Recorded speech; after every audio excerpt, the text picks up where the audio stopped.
Und hier im Studio bei mir darf ich ganz herzlich begrüßen Christoph Mondschein. Vielen Dank, dass Sie sich Zeit genommen haben.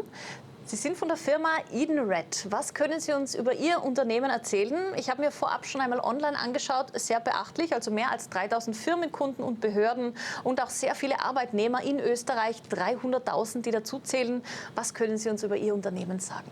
Ja, wir sind in Österreich gar nicht so klein, obwohl wir relativ unbekannt sind. Aber Sie haben gerade vorhin über zum Beispiel DAX und ATX gesprochen. Wir sind ein börsennotierter Konzern in Frankreich. Wir sind ein Teil des Pendants zum DAX oder ATX, das CAC in Frankreich, in 45 Ländern tätig und in Österreich einer der führenden Player im Bereich digitaler Mitarbeiter-Benefits. Jetzt Benefits für Mitarbeiter, das ist natürlich ein sehr spannendes Thema, weil man hat ja hier die Möglichkeit, zum Beispiel digitale Karten zur Unterstützung rund um das Essen oder auch Geschenkkarten.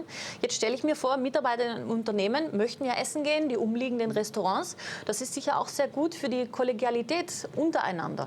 Ja, also Essen, beim Essen ist es immer so, man kann sich nicht entscheiden, ob man isst, sondern nur was man isst. In Österreich gibt es die sehr schöne Möglichkeit, als Arbeitgeber die Arbeitnehmerin steuerfrei zu unterstützen mit bis zu 8 Euro pro Tag. Und das Schöne ist, wie Sie schon gesagt haben, also man geht dann halt auch oft mit den Kollegen und Kolleginnen essen, hat einen sozialen Aspekt, fördert die Kultur und das Zusammensein und ist deswegen ein sehr positiver Benefit, der auch sehr wertgeschätzt wird von den Mitarbeitenden. Man muss sich das auch so vorstellen, jedes Mal, wenn ich jetzt mit meiner Edenred-Karte bezahle, dann fühlt es sich so an, als würde mein Arbeitgeber mir das Essen bezahlen, was er de facto auch tut. Und das ist nicht nur Wertschätzung, sondern das ist auch immer ein verstärkender Effekt, weil ich es einfach täglich tue.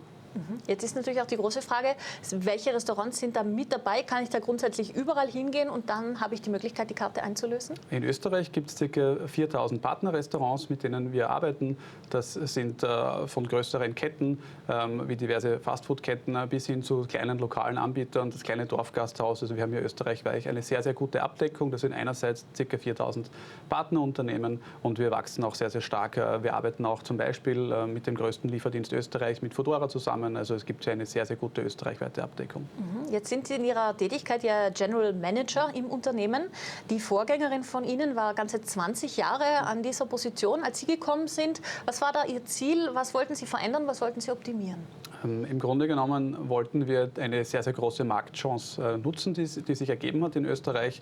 Vereinfacht gesagt haben sich die steuerlichen Rahmenbedingungen 2020 deutlich verändert ins Positive. Also die ganze gesetzliche Abwicklung, die hat sich vereinfacht. Es wurde digitalisiert, die Freibeträge wurden erhöht.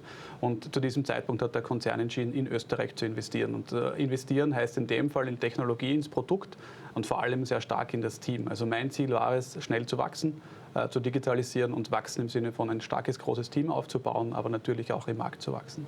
Jetzt ist natürlich auch immer, wenn man ein großes Unternehmen ist, das soziale und auch der ökologische Aspekt. Wie kommt man dem im Unternehmen nach? Es ist ganz einfach so, dass eine der großen Herausforderungen, die wir haben und die auch sehr viele andere ArbeitgeberInnen im Markt haben, ist, wir müssen ein attraktiver Arbeitgeber, eine attraktive Arbeitgeberin sein. Und Mitarbeitende oder Bewerbende setzen voraus, dass wir aktiv etwas tun, um sozusagen gegen die Klimaproblematik zu arbeiten, zum Beispiel. Was wir tun, sind angefangen mit, wir haben aufgehört, Papiergutscheine zu drucken und die quer durch Österreich zu schicken und machen stattdessen Plastikkarten aus 100% recycelten PVC, also das sind wirklich, aus Karten werden wieder Karten und wir sind noch einen Schritt weiter gegangen, rein virtuelle Karten, das heißt ein rein digitales Produkt, das ich mit dem Smartphone einlösen kann. Das ist aber nur ein Aspekt, was wir auch sehr stark machen zum Beispiel, wir sind weggegangen von Weihnachtsgeschenken, Geburtstagsgeschenken, wir pflanzen stattdessen Bäume, wir haben die gesamte Firmen-PKW-Flotte auf Elektromobilität umgestellt, alle Mitarbeitenden bekommen das Öffi-Ticket in der Wiener Linien oder das Klimaticket, also wir versuchen da sehr aktiv etwas zu tun. Da würde mich auch interessieren, wie ist denn das Feedback auch der Kunden und natürlich auch das Feedback der Mitarbeiter? Für uns sehr, sehr wichtig, also wie schon gesagt, ganz am Anfang, es ist sehr, sehr wichtig gewesen für uns, ein großes, starkes Team aufzubauen. Und wir haben auch gleich zu Beginn, also Anfang 2021, eine mitarbeitende Befragung gemacht.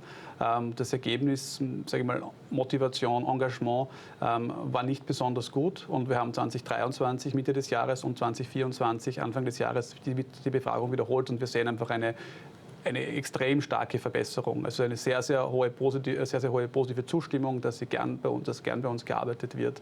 Und wir merken es einfach auch in der Anzahl der Bewerbenden. Es ist zwar ein sehr schwieriger Arbeitskräftemarkt, aber wir können uns nicht beschweren, dass wir zu wenig und nicht ausreichend gute Bewerbende bekommen.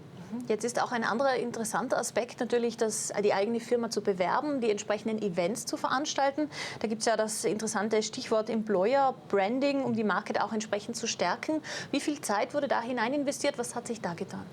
Sehr, sehr viel. Also wir haben uns grundlegend erneuert. Also wir wollten ein attraktiver Arbeitgeber werden, weil Wachstum nicht möglich ist ohne das richtige Team.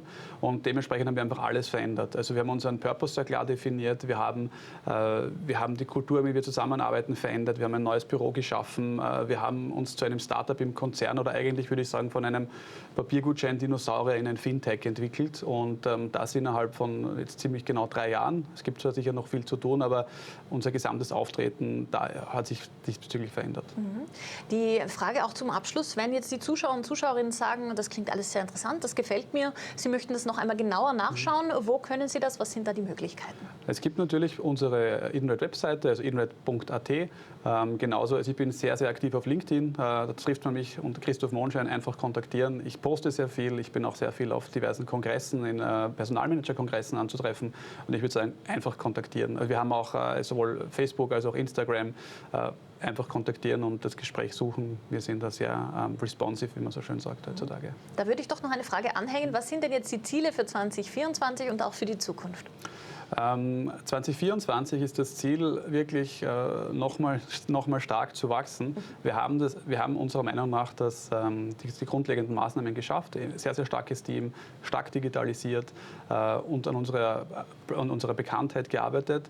2024 geht es für uns darum, 2, 3 sehr, sehr große Kunden zu gewinnen, die bei uns wahrscheinlich dann so richtig den Turbo für 2025 zielen. Ja, dann würde ich sagen, vielen Dank für das Interview, die interessanten Einblicke. Sie haben es gehört, liebe Zuschauer und Zuschauerinnen, auf edenred.at haben Sie noch einmal die Möglichkeit, sich alles ganz genau anzuschauen und natürlich auch eine tolle Möglichkeit, sehr freundlich auch im ökologischen Sinn, digitale Karten, die da auch zur Verfügung stehen. Und dann sage ich noch einmal vielen Dank für das Interview, vielen Dank, dass Sie heute hier waren.